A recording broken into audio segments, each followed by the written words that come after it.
Alhamdulillah, hamdan kathiran, wa ashhadu an la ilaha illallah, wa ashhadu anna Muhammadan Rasulullah, thumma adhan ba'd. We talked about part 1, Musa alayhi salam. If you guys missed it last week, whoever didn't show up, make sure you go and re-watch it on the link on the video. I know, we grew up hearing these stories, but then when you watch it in details, it's much more interesting. So go back and watch part 1 to catch up on, so that we can move on to part 2.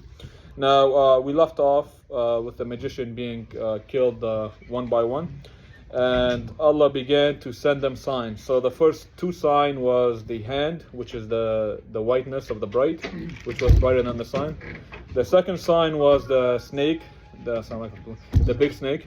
Now, Allah began to send them. Each sign He sends is bigger than the other. So one of the signs He sent them was bad weather and bad storm. So they had bad weather, bad storm, and bad wind.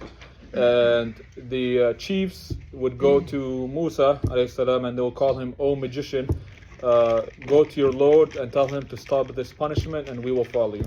So he would make a dua, and when he makes a dua, then they refuse to follow him. And then Allah sent them another sign. So each sign is bigger than the other. And the other sign was drought and famine. So they had a drought where the crops began to die. They go to Musa and they say, make dua to lift this punishment, and we will follow you. Then they end up not following him. And then Allah also sent them locust, where it covered the whole sun. And they made a dua. And then after the punishment is lifted, they would say, these are bad omens, like bad lucks. It wasn't because of you. Then Allah sends them another sign, another punishment, which is lice that would come out of the river and suck their blood. And same thing, they would go back to Musa, we will believe in you, just lift up the punishment. Another sign was frogs coming out of the river, millions of them. And these signs happen in different period of time. It wasn't like back to back. It would happen 1 year this happened, 1 year that would happen. So the 9 signs are drought, famine, weather, locusts, frogs, blood, where the river would be blood. So each time they try to drink from the river, it will be blood. The believers would see water, but they would see blood. Lice and the snake we talked about, and the hands of Musa alayhi salam. These are the 9 signs that Allah has sent them. And Pharaoh, he began to sit with his people and say, look, we were enjoying our life before he came, before he stopped preaching. Now we're having punishments coming in. Let's just kill this man. So one person in Pharaoh's family, he was a believer, but he didn't want to relieve his belief because they would kill him. And he said, are you going to kill a person that says God is one?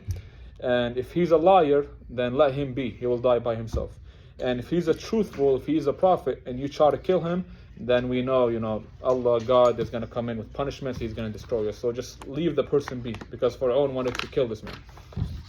Another conversion in the palace of Pharaoh was actually his wife. So Pharaoh had many wives. One of the wife, her name is Asya. Asya is the one that raised Musa when she was a baby. And she hid her belief. And she raised Musa. She loved him as a child. And she hid her belief. And when Musa came preaching, he's a prophet, she immediately believed him. She hid her belief because Pharaoh would kill her. And despite she was a queen, she always been a queen. Even before he married her, she came from an elite family. Despite Nuh and Lut wife, who went to hell, she was married to the worst man that walked on earth, and she went to heaven. So that shows you her iman. And she always made a dua, oh Allah, save me from Pharaoh and his evil. And there was an incident that happened that made her want to approach her husband and tell him, I'm a believer. And this incident started with a hairdresser. She was a maid in the palace, and she would, this woman, not Asya, a different woman, she would brush the daughter of Pharaoh, because Pharaoh had other daughters from other wives, but this wife, he didn't have any kiss from her. As she was brushing her hair, she dropped a comb. She picked it up, she said, Bismillah. The daughter of Pharaoh said, are you saying Bismillah as my father? Because his father, calling his father God. She said, no, Bismillah to the Lord, the one Lord, and the King Lord. So she went to her dad, telling her, this maid just said she's worshiping another God, and you're not God. And Pharaoh wanted to make an example out of her. So he made a pit of oil, and he put burning oil, and he brought all her children, and he told her, I will throw you if you change your mind. I'm not going to throw you. She said, no, Allah's one, you can throw me. And he began to throw her children one by one until he got to the newborn. She told him, I have one request for you. He said, what's the request? She said, can you, after the bones decayed, can you bury us together? He said, that's fine, I'll give you the request. So once Pharaoh got to the newborn, she felt something on her heart. She wanted to, stop it. Then the baby spoke, and the newborn said, the punishment in the hereafter is much more for him. Just throw yourself, you'll go to Jannah. And she jumped in the hot oil with her baby.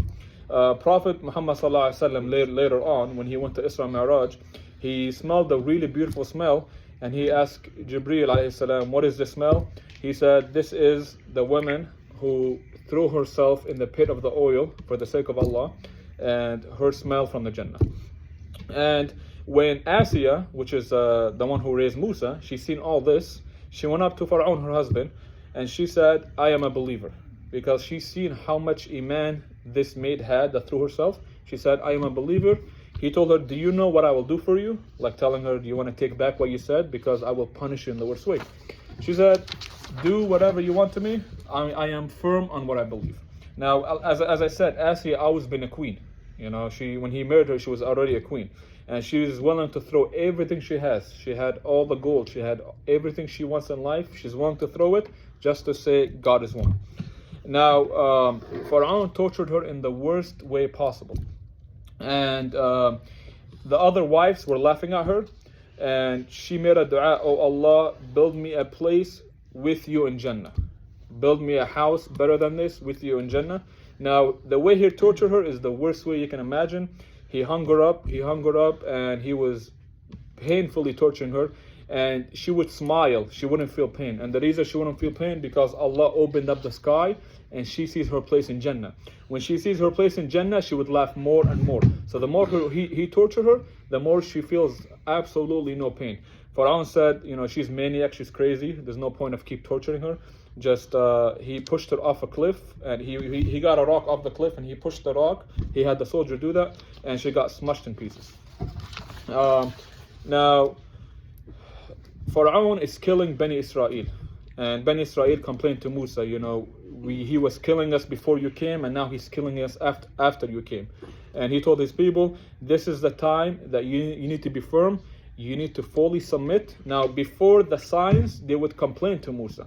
Now, when they seen the sign, they said, we fully trust in Allah. After they seen the 9 signs we just mentioned, Bani Israel said, we fully trust in Allah. Before that, they would complain and they wouldn't really follow the instruction. Now, one day Pharaoh said, look at all my wealth and all my gold. Why don't Musa bring all his gold and I bring all my gold, and we match and we see who has more?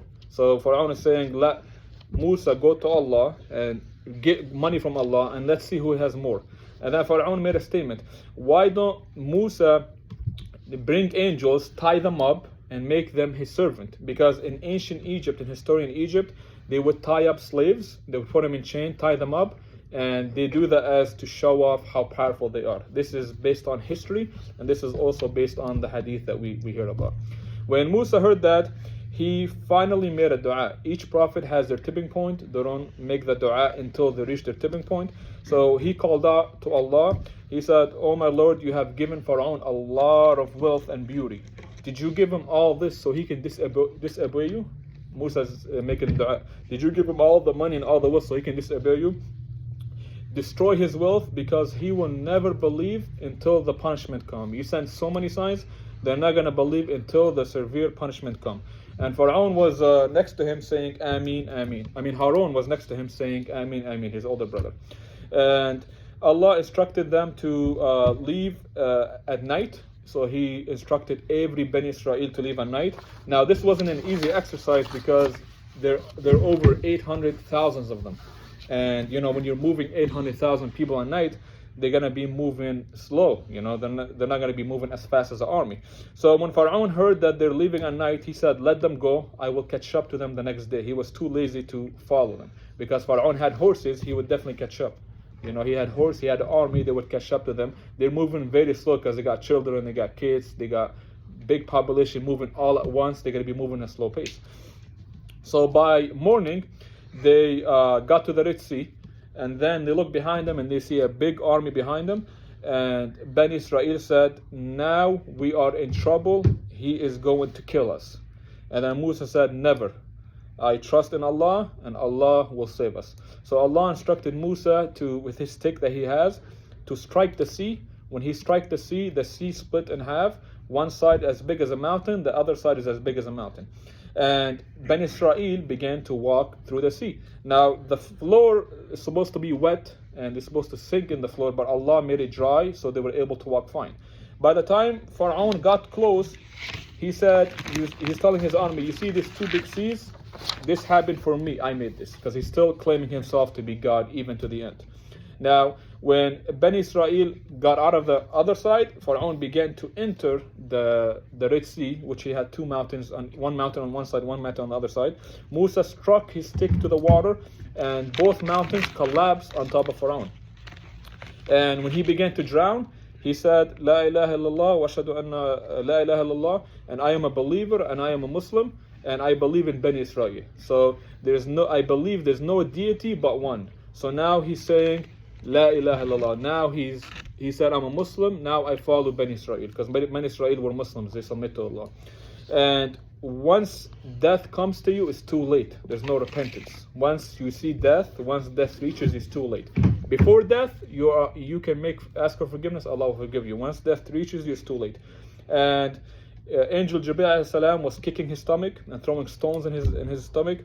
And Allah responded to this. He said, is it now you want to accept the message when you were a great tyrant? And he was churning and drowning, then he actually drowned.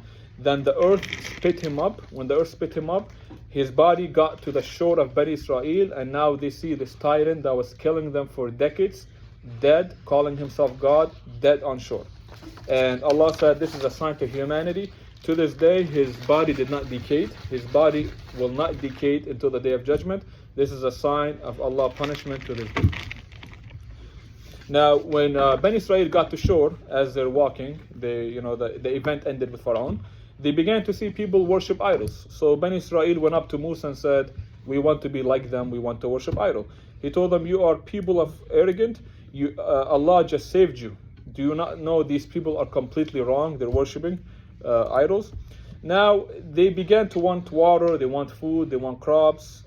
So Musa made a dua, and Allah instructed him to, with his stick, to hit the rock. And with the rock came out to be 12 spring water from the rock. Now why was there 12? Because Bani Israel had 12 tribes. So each tribe had their own water. So their own become civil war. Each tribe had 12 water. Now it was very hot in the desert.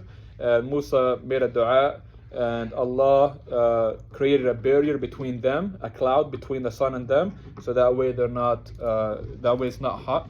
And also he made a dua so they can eat. So Allah sent them two types of food. One's called manna, one's called salwa. So these foods came from Jannah, and they were not allowed to store the food. They have to eat it on a daily basis. And these food, manna and salwa. Manna and salwa, yeah.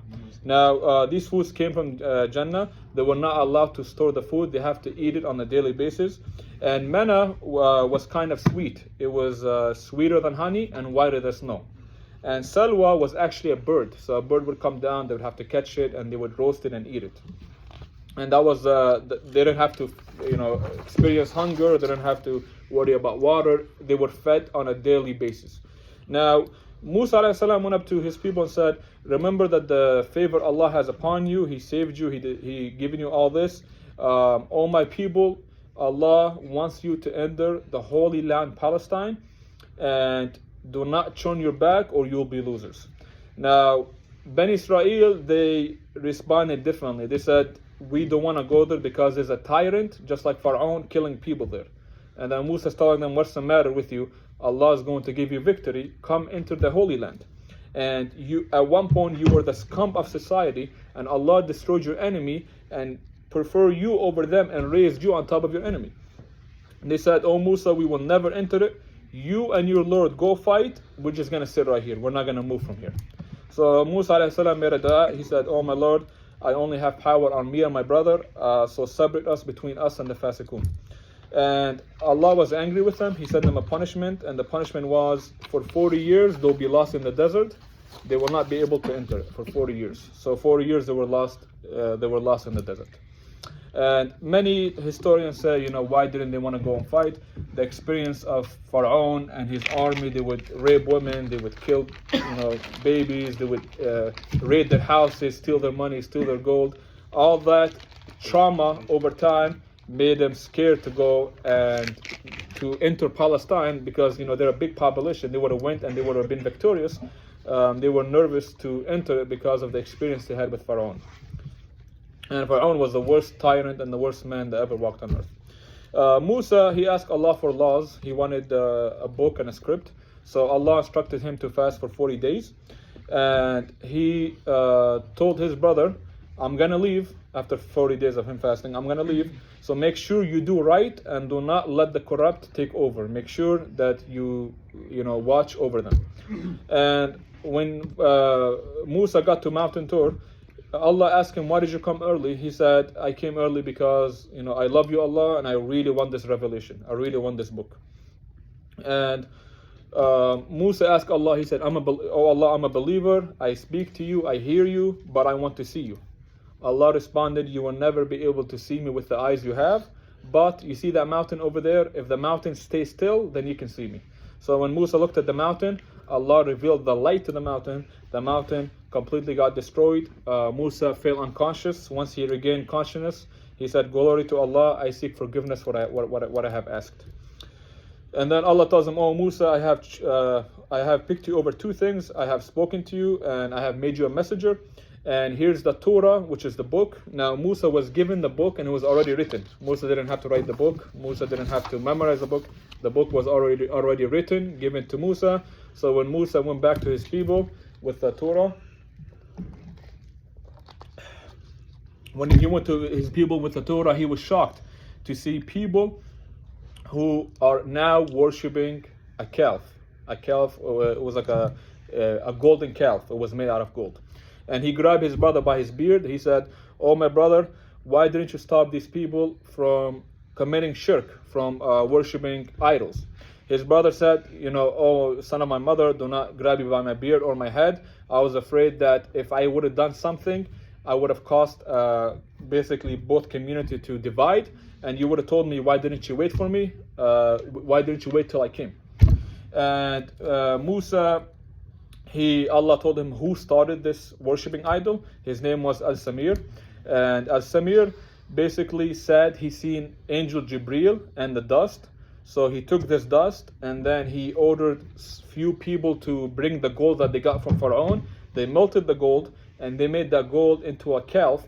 Now they didn't have enough gold to make it into a full calf, so they made it into a calf, but it was missing a piece. So when the wind goes inside the calf, it makes a sound.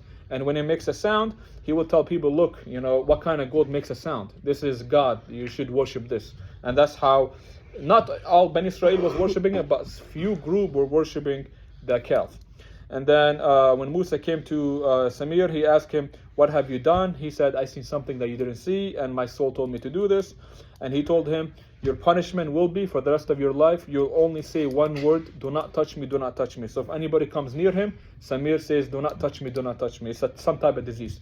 And he told him, you're going to have a very painful punishment coming up, which is on the Day of Judgment. You have an appointment waiting for you.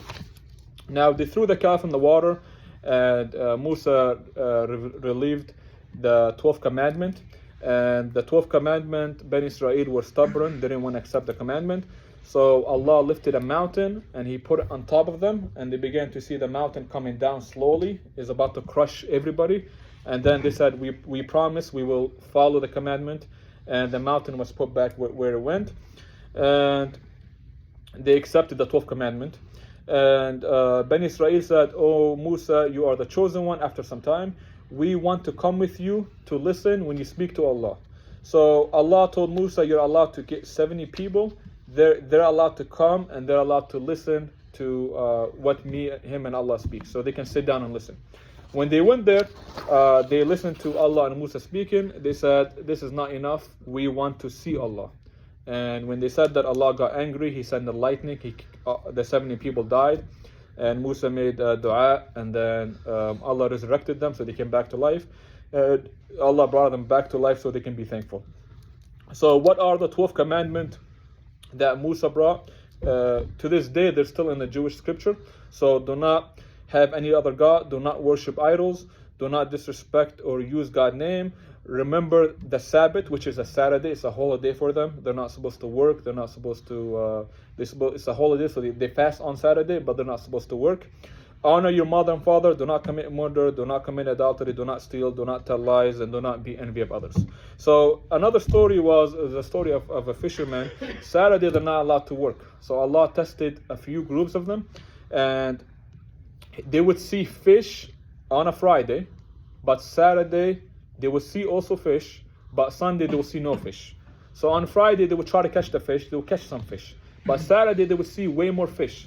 So they said, okay, since we cannot work on a Saturday, let's throw the net, capture the fish, and Sunday we can grab it. So Allah tested them in this way, and they wanted to make a fool out of Allah by throwing the net Saturday so they can catch it Sunday. So Allah made a fool out of them, and He turned them into apes. They all got transferred into apes, and we hear about the story.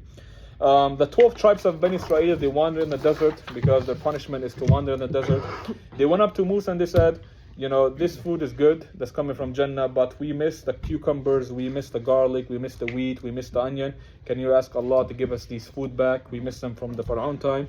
He told them, would you exchange what's something slower for you, better for you? The food you have now is better for you. You're fed on a daily basis. You don't have to crop food. You don't have to do anything. You are fed on a daily basis, and you drink on a daily basis. You don't have to worry about hunger. You don't have to worry about starvation. They troubled Musa a lot. You know, Musa spent some good time with them, and they began to spread rumors about Musa, that he has a disease. Now, where is this disease? Is under his clothes. So nobody can confirm it because it's under his clothes, and everybody began to believe that Musa has a disease.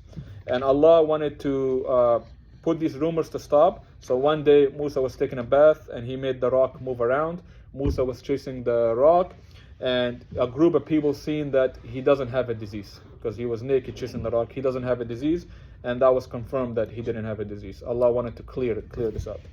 The other story was the story of Baqarah. The story of Baqarah is the biggest chapter in the Quran, and now we understand what this, once I say the story, we understand what the story is talking about. So there was a father who was a rich man, and he had a son, just one son.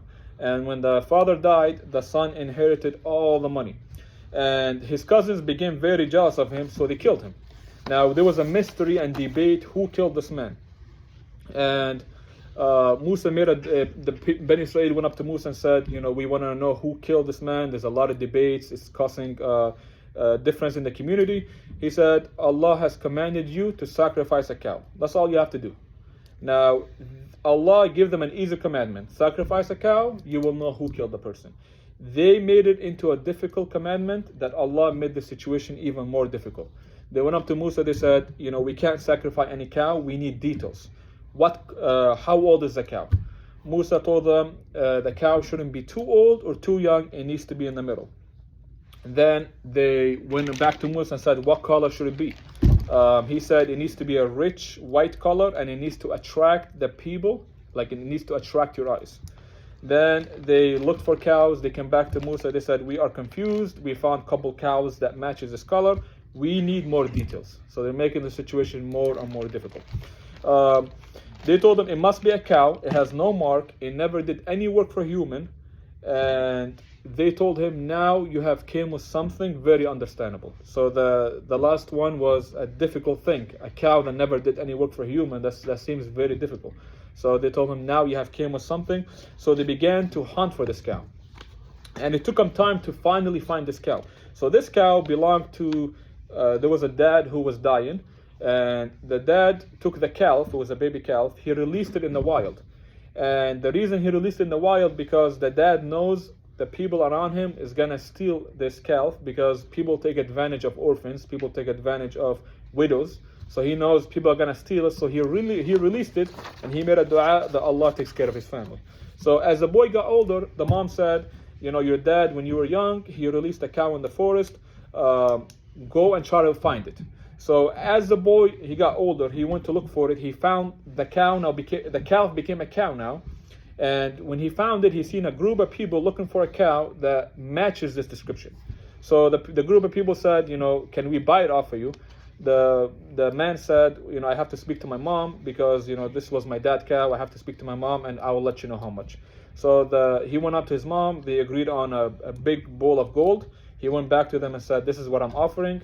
And then they paid that money. They didn't have to do any of that. All they had to do was follow the instruction, but they made the instruction extremely difficult. So they slaughtered the cow, and then they were ordered to take the meat next to the dead man who's trying to figure out who's the killer. Then the man was brought back to life, and the man said, my cousin killed me. Then the man went back to death, and then they found out who killed this man. The next story will be about a man called Qarun. Qarun, he had a lot of money. He had a lot of treasure. He has so much money that the key to his treasure, you need a group of people just to pick up the key. That's how much money he had. He was a very wealthy person. And he would say, all this wealth I got is from my hard work and my effort. And he was arrogant, and he wouldn't say, this is Allah has given him. He would say, because of me. And he would, once a week, he would go out and he would do a parade, and he would show off his gold, show off his money. And a group of Bani Israel, few groups said, we wish we were like him. We wish we had the money he had. The wise people said, why would you wish for this? Just wish for good deeds. And then Allah caused the earth to swallow him because he was showing off. It swallowed him. So when the younger man seen it, they said, Alhamdulillah, Allah did not give me the wealth he has, because we would have been exactly like him. Next story is about the story of Kahf. And in this story, that a person asked Musa, who is the most knowledgeable person on earth? Musa, didn't know. He said, it's me, because I'm speaking to Allah. I'm the most knowledgeable. Allah told him, you shouldn't have said that. There is somebody who holds more knowledge than you.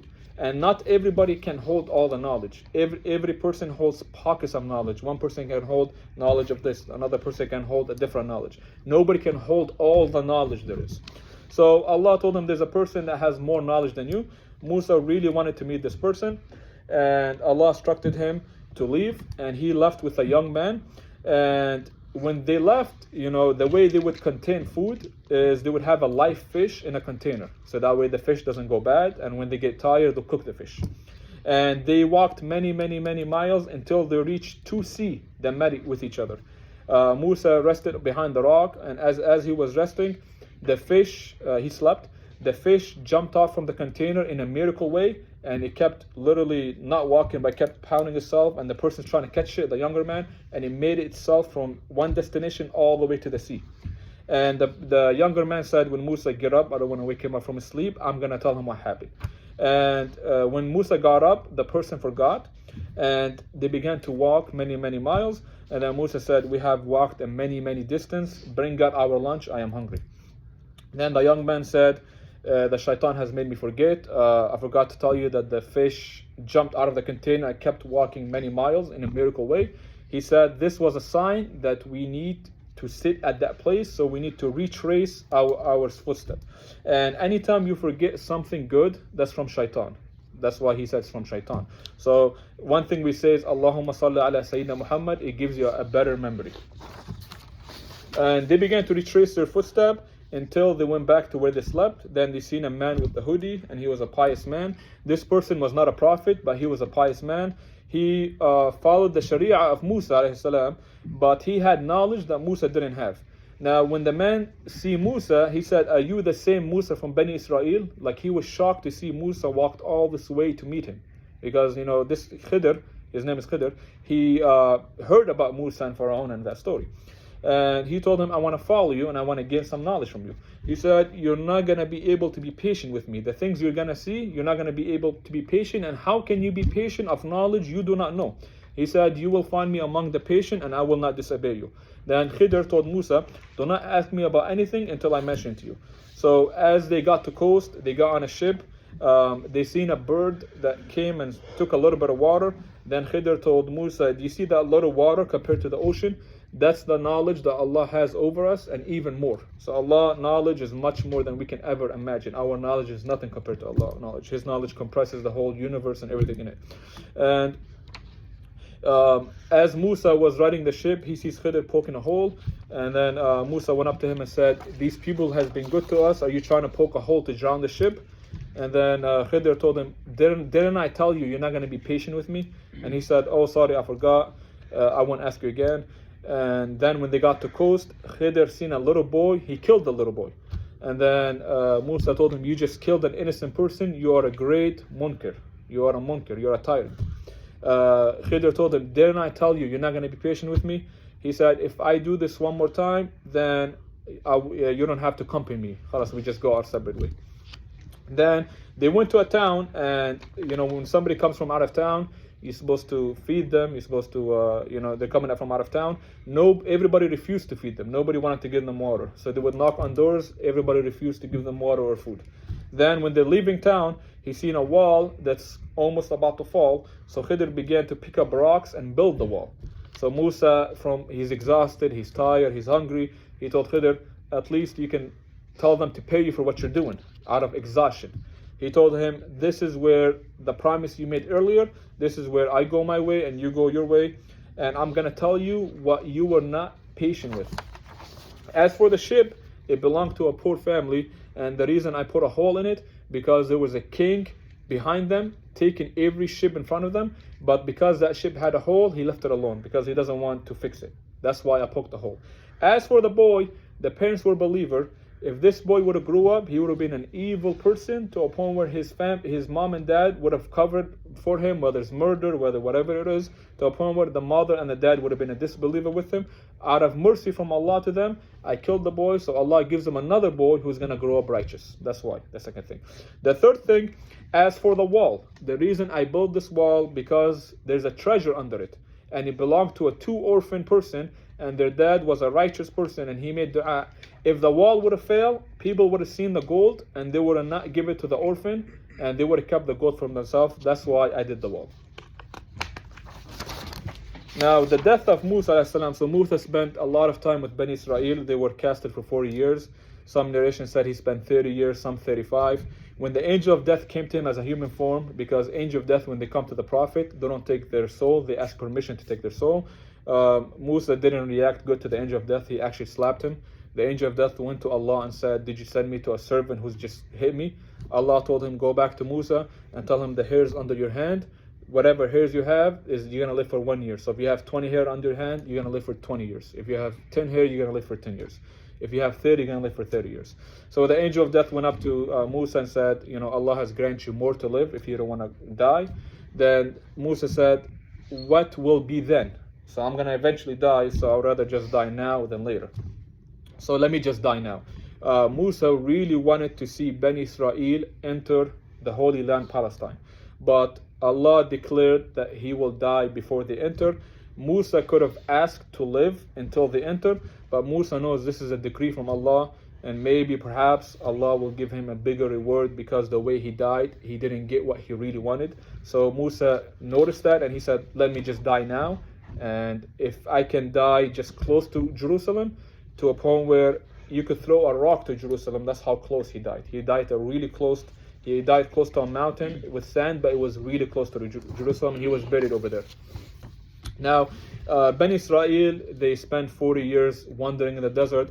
The next prophet who was sent among them, we only have we're done, 5 minutes. So the next prophet who was sent with them, his name is Hashwe. In English, they call him Joshua or Josh, but his name is Hashwe in Hebrew. And the prophet, he was, some say that this was a young man that went with Musa with Khidr time. Some say this is the person.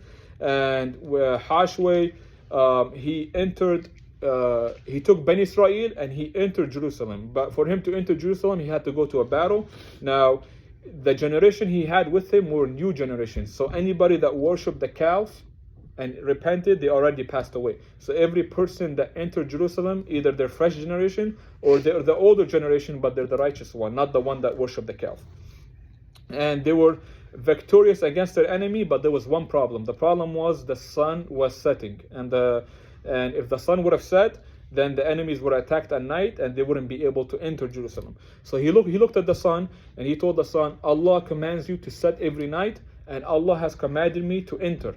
Now you need to pause so I can fulfill what Allah has commanded me. So Allah made the sun pause at sunset.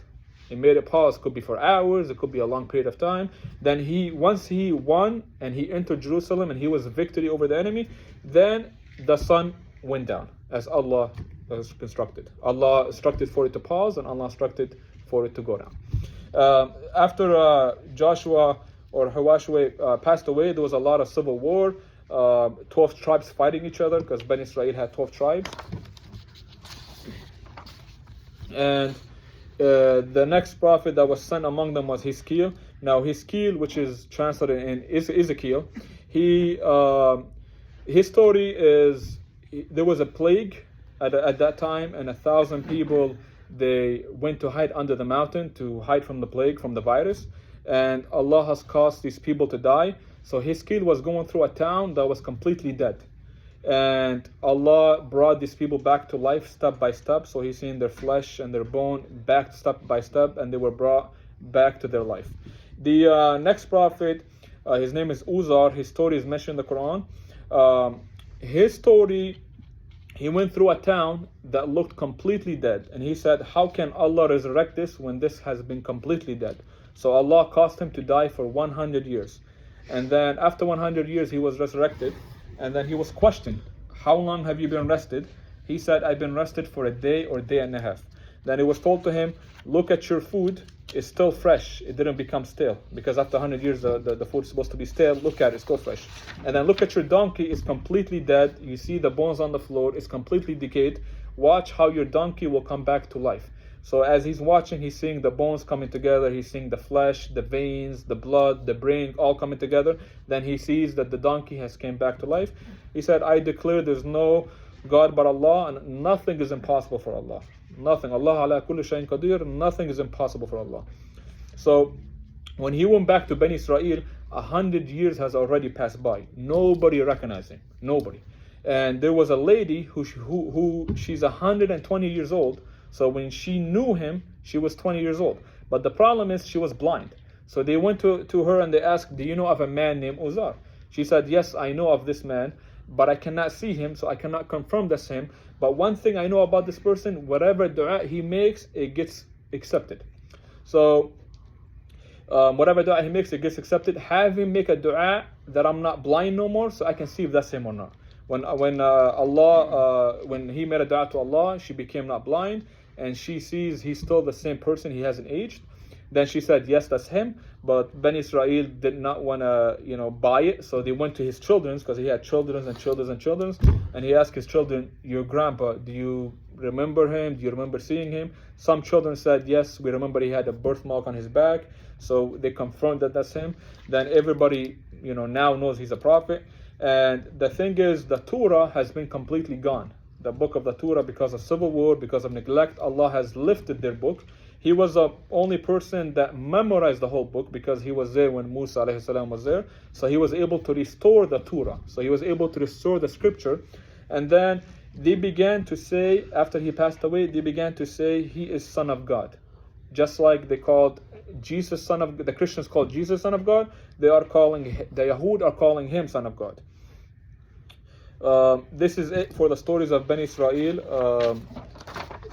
Our next chapter will be about what happens to Bani Israel in Palestine, and we will talk about what happens to Dawood alayhi salam and Sulaiman alayhi salam, and we will also talk about the history of Bani Israel, and we will also talk about why are they trying to destroy the Al-Aqsa, because they want to build their third temple. So we will talk about histories the next few chapters. We're going to talk about history of them in Palestine, and what are they trying to do right now in Palestine.